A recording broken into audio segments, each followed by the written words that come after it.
ನಮಸ್ತೆ ಪ್ರಿಯ ವೀಕ್ಷಕರೇ, 2024ನೇ ಇಸ್ವಿಯ ಆಗಸ್ಟ್ ತಿಂಗಳ ಸಿಂಹರಾಶಿಯ ಭವಿಷ್ಯವನ್ನು ತಿಳಿಸ್ತಾ ಇದ್ದೇನೆ.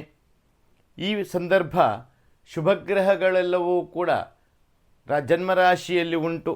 ಅಂದರೆ ಬುಧ ಶುಕ್ರರು ಜನ್ಮರಾಶಿಯಲ್ಲಿದ್ದಾರೆ. ಅದೇ ಪ್ರಕಾರವಾಗಿ 2ನೇ ಭಾವದಲ್ಲಿ ಕೇತು, 3, 4, 5, 6ನೇ ಭಾವಗಳು ಶುದ್ಧ, 7ರಲ್ಲಿ ಶನಿ, 8ರಲ್ಲಿ ರಾಹು, 9 ಶುದ್ಧ, 10ರಲ್ಲಿ ಕುಜ ಗುರು, 11 ಶುದ್ಧ, 12ರಲ್ಲಿ ರವಿ.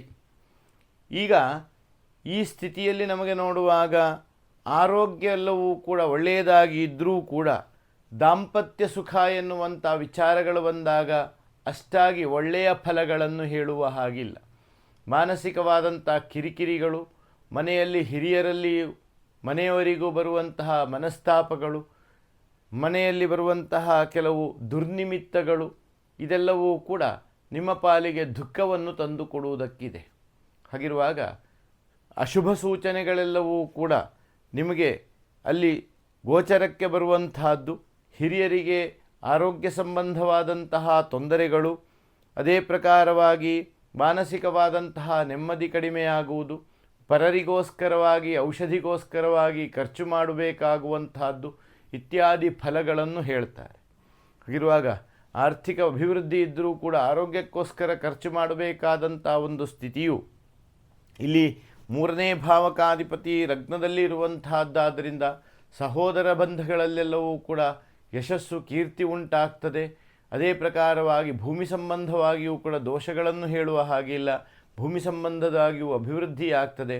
ಆದರೆ ವ್ಯಕ್ತಿಗತವಾಗಿ ಬರುವಂತಹ ದುಃಖಗಳು, ವ್ಯಕ್ತಿಗತವಾಗಿ ಬರುವಂತಹ ಅಪವಾದಗಳು, ಈ ದೋಷಗಳು ನಿಮ್ಮನ್ನು ಕಾಡ್ತಾ ಇರ್ತದೆ. ಆ ಒಂದು ದುಃಖ ಫಲವನ್ನು ಬಿಟ್ಟರೆ ಉಳಿದಂತೆ ಎಲ್ಲವೂ ಕೂಡ ಯೋಗ್ಯ ರೀತಿಯಲ್ಲಿಯೇ ಉಂಟು.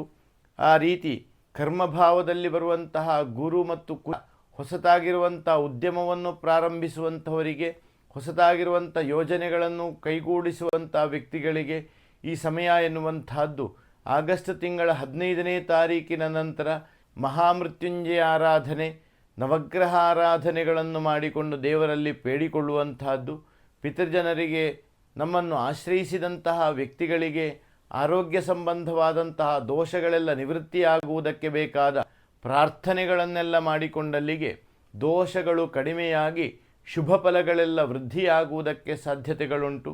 ಎಲ್ರಿಗೂ ಶುಭವಾಗಲಿ, ಮಂಗಲವಾಗಲಿ, ಉತ್ತರೋತ್ತರವಾದಂಥ ಅಭಿವೃದ್ಧಿ ಪ್ರಾಪ್ತಿಯಾಗಲಿ ಅಂತ ಪ್ರಾರ್ಥನೆ.